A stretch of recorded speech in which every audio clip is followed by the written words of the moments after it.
تو یہ ہے اٹ از کالڈ کراچی. یہاں سے سائنسدان پیدا ہوں گے عظیم. بس ختم کر رہا ہوں میں. یہاں سے کون پیدا ہوگا؟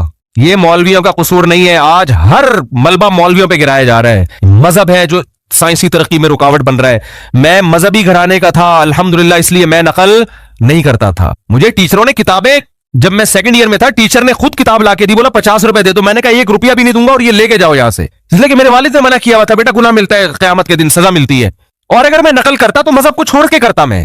تو یہ جو آپ کے ملک میں ترقی نہیں ہو رہی, یہ مذہب کا اس سے تعلق نہیں ہے. یہ آپ کے اپنا یہ لبرل لوگ ہیں جو یہ برباد کیا ہوا انہوں نے ہمارا معاشرہ. اور ہر وہ چیز بھی کہہ رہی ہے, دیکھو پاکستان ایک اسلامک کنٹری ہے لیکن اس میں کرپشن دیکھو کتنی ہے.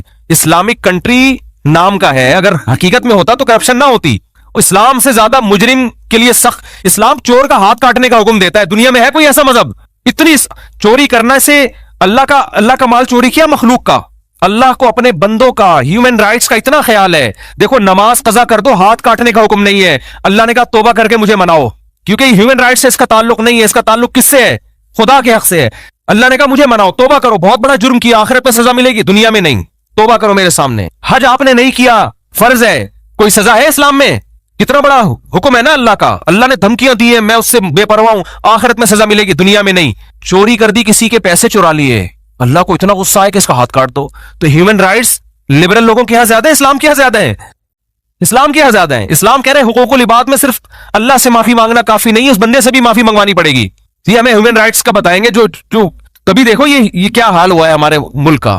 تو مذہب نہ ہونے کا یہ نتیجہ ہے. اور میں کہتا ہوں یورپ میں, اگر لوگ کہتے ہیں یورپ میں مذہب نہیں ہے, امریکہ میں مذہب نہیں ہے, اتنے اچھے قانون, میں کہتا ہوں اگر مذہب ہوتا تو اس سے زیادہ اچھے ہوتے. وہ اس سے زیادہ اچھے ہوتے. تو مذہب ہمیشہ خیر ہی پیدا کرتا ہے. مذہب ہمیشہ شر کو, صحیح مذہب ہو اگر, وہ شر کو ختم کرتا ہے. تو لیبل کافی نہیں ہے مذہب کا, مذہب کو فالو کرنا پڑے گا آپ کو. تو بس جلدی سے بات ختم کرتا ہوں میرے بھائی. اللہ کا قانون یہ ہے کہ جب تک اپنی آنکھوں سے موت کے فرشتے نظر نہ آئے اس وقت تک اللہ نے توبہ کا آپشن رکھا ہوا ہے. اور جب یہ منظر آپ نے اپنی آنکھوں سے دیکھ لیا, اللہ کہتے ہیں بیڑیاں رگڑتا رہے گا, کلا انہا کلمۃ ہوا قائلھا, توبہ کا کلمہ تیری زبان سے نکلا ہوا ایک کلمہ ہے جو ہوا میں تحلیل ہو کے ختم. اللہ کے ہاں اس کی کوئی ویلیو نہیں ہے. نبی صلی اللہ علیہ وسلم نے فرمایا کہ جہنم کی آگ سمندر کا پانی خوش نہیں کر سکتا, حدیث کا مفہوم ہے, لیکن 2 قطرے جہنم کی آگ کو ٹھنڈا کر دیتے ہیں. ایک اللہ کے راستے میں شہید ہوتے ہوئے, جو شہید کے خون کا پہلا قطرہ زمین پہ گرنے سے پہلے اس جہنم کی آگ کو اللہ ٹھنڈا کر دیتے ہیں. ایک اللہ کے خوف سے رویا ہوا آنسو. کیا زبردست مثال ہے. اتنا سا آنسو ہے لیکن اللہ جب تک زندہ ہیں آپ, اس آنسو کی اللہ کی نظر میں ایسی ویلیو ہے کہ یہ جہنم کی بھڑکتی ہوئی آگ کو ٹھنڈا کرنے کے لیے کافی ہے. تو بھائی خوش قسمت وہ ہے جو موت سے پہلے توبہ کر. اب آپ یہ نہ سوچیں کہ یار ٹھیک ہے آخری پھندے تک لٹکنے تک آخری منٹ میں بھی توبہ قبول ہوتی ہے تو ڈیلے کر لو. تو یہ دو گڑبڑے کا اندیشہ اس میں. نمبر 1, آپ کو کیا پتا کہ آپ کس وقت مریں گے, آپ کا آخری منٹ کب آئے گا, سمجھتے ہو؟ پھانسی کے مجرم کو تو پتا ہوتا ہے لٹکنے والا ہوں, ہر موت مرنے والے کو یہ پتا نہیں ہوتا. دوسری بات یہ کہ مشاہدے پر مبنی یہ حقیقت ہے, جو موت کی وجہ سے توبہ کو ڈیلے کرتا ہے ایسے لوگوں میں اکثر توبہ نہیں کرتے. آپ دیکھ لو غیر مسلموں میں جوانی میں توبہ کرنے والے, اسلام قبول کرنے والے زیادہ ہیں, بوڑھا